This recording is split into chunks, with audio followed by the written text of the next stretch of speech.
वो 3 लड़कियों के कत्ल केस का कुछ मालूम हुआ जो तुमने मुझे बताया था?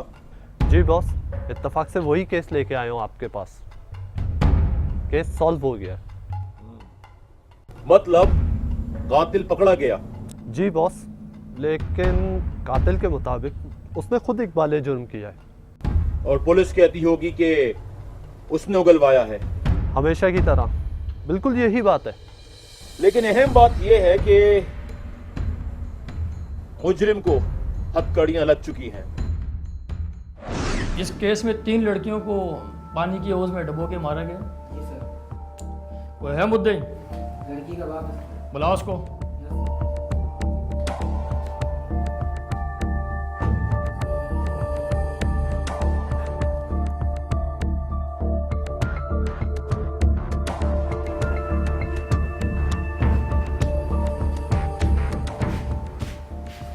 ये है सर। अस्सलाम। बैठो।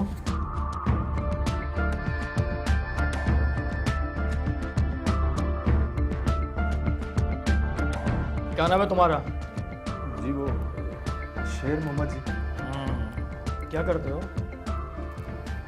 भैंसों का बाड़ा है जी।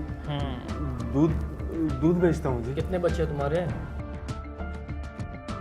4 बच्चे हैं मेरी जी। हैं या थी? सीधी बात करो। जी वो 3 लड़कियां मेरी पानी की हौज में गिर के मर गई थी। गिर गई या गिरा दिया? खुल के बात करो।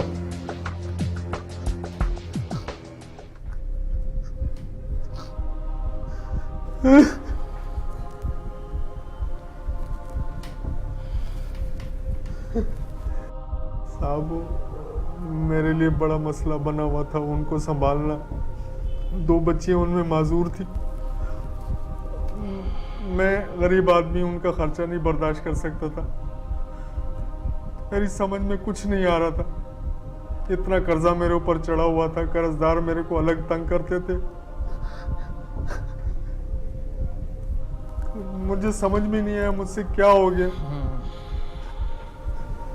मुझे माफ कर दें साहब, मुझसे बहुत बड़ा गुनाह हो गया। मैंने अपनी बच्चियों को खुद मार दिया।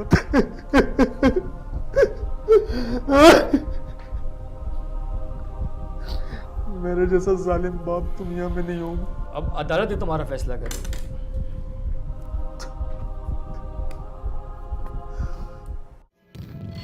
कुछ माह पहले की बात है। शेर मोहम्मद का एक रिश्तेदार पंजाब में फौत हो गया था। उसके पास इतने पैसे नहीं थे कि अपनी घरवाली और बच्चों को पंजाब ले जाता। उसने अपनी घरवाली से कहा कि वो पंजाब चली जाए, लेकिन बच्चों की वजह से वो नहीं मान रही थी। रज्जू, मैं आजकल बड़ा परेशान हूँ।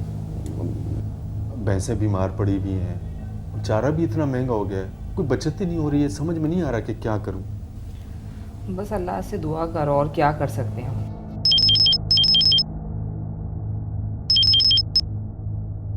हेलो, हाँ वो की होया? नहीं वो चाचा जी, बड़े चाचा। अच्छा वो मैं आ जाऊंगा ना। ठीक है, मैं कोशिश करता हूँ। ठीक, सही।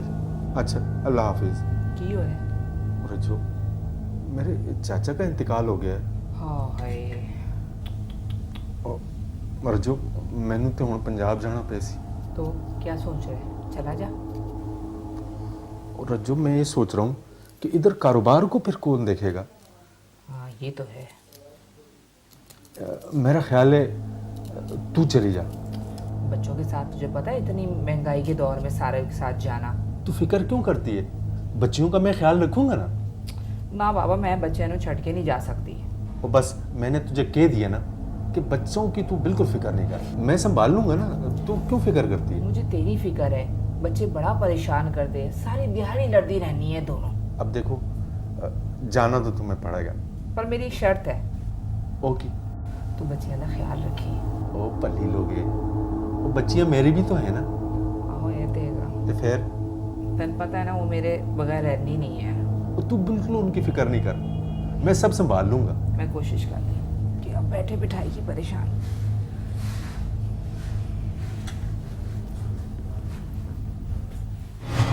मैंने बोला यार जेन में हिसाब लगाया कि अगर मैं जाऊँ ना तो ज़ाहिर है मुझे पराया मजदूर रखना पड़ेगा, बेगाना आदमी। तो ये कोई गैरत थोड़ी है कि मैं बेगैरतों की तरह अपनी बीवी के घर पे ही छोड़, एक ही मेरा कमरा है, वो सोएगा तो वो वहीं ना। मैंने बोला उसको छोड़ जाऊँ और खुद भाग जाऊँ, क्या है मरने पे गया हुआ है। तो इससे अच्छा बीवी जाए ना तो अपना काम मैं खुद ही कर लूँ, पहले मैं ही करता हूँ अपना काम।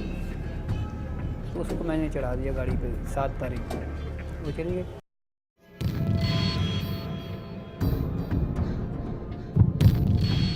आखिरकार शेर मोहम्मद के समझाने पर उसकी घरवाली ने बात मान ली और पंजाब जाने की तैयारी करने लगी।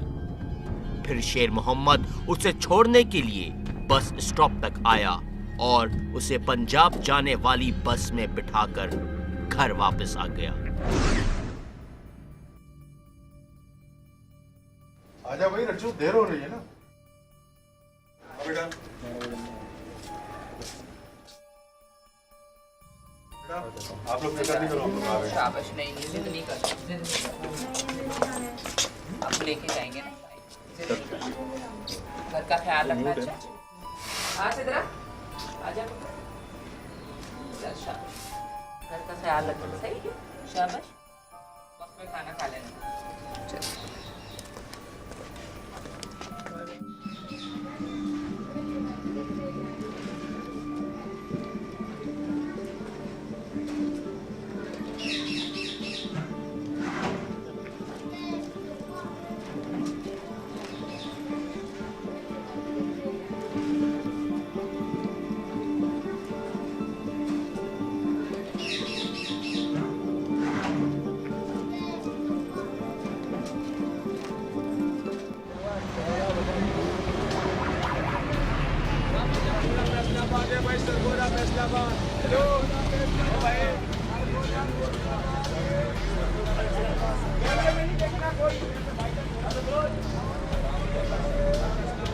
दो रही में अरफन करेंगे।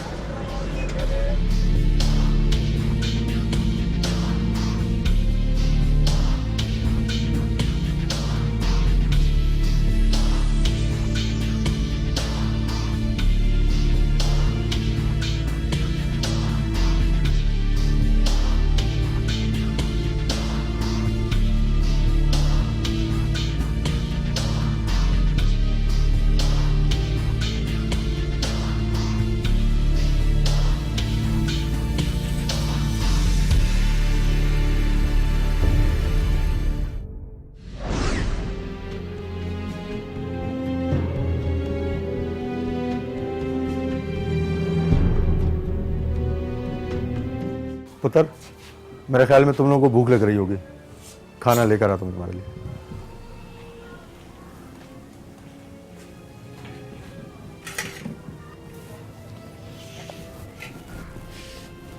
पुत्र, तुम लोग खाना खा के सो जाना, और हाँ, लड़ना नहीं आपस में, समझे? अब्बू आप भी खा ले। नहीं बेटा, मुझे भूख नहीं है, मैं थक गया हूँ, ज़रा आराम करूँगा। और हाँ छोटी, बड़ी बहनों के साथ लड़ा नहीं करते, ठीक है? शाबाश, खाना खाओ।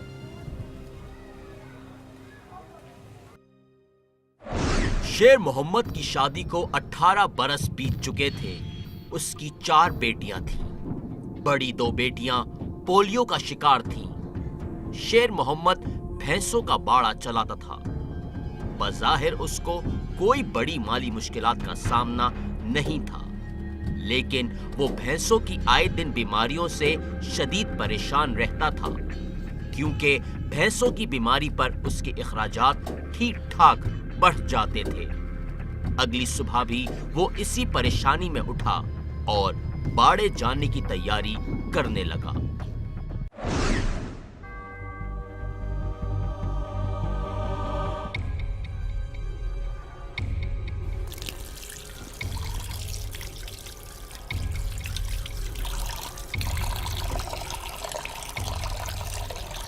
बेटा, चूल्हे पे चाय चढ़ाओ। तुम लोग भी उठ जाओ, कब तक सोती रहोगी?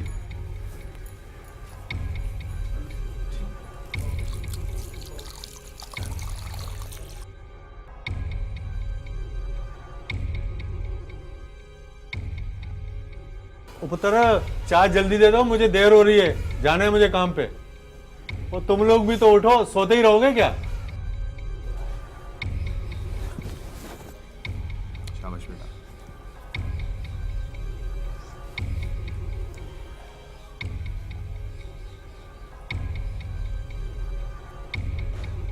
तो तुम लोग भी उठो भाई, मुझे देर हो रही है। शाबाश बेटा, इनको चाय दो। और मैं जा रहा हूं, घर का ख्याल रखना, तुम्हारी माँ घर पे नहीं है, लड़ना नहीं आपस में, समझी?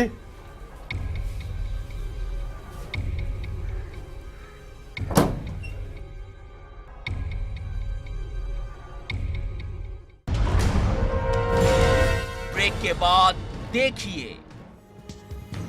देख, अब्बा ने तुझे कहा था ना लड़ियो मत, लेकिन फिर भी तू लड़ रही है। इस माजूर की जिम्मेदार हम खुद तो नहीं है ना। वो कारोबार खत्म हो गया तो क्या हुआ, मैं मजदूरी कर लूंगा।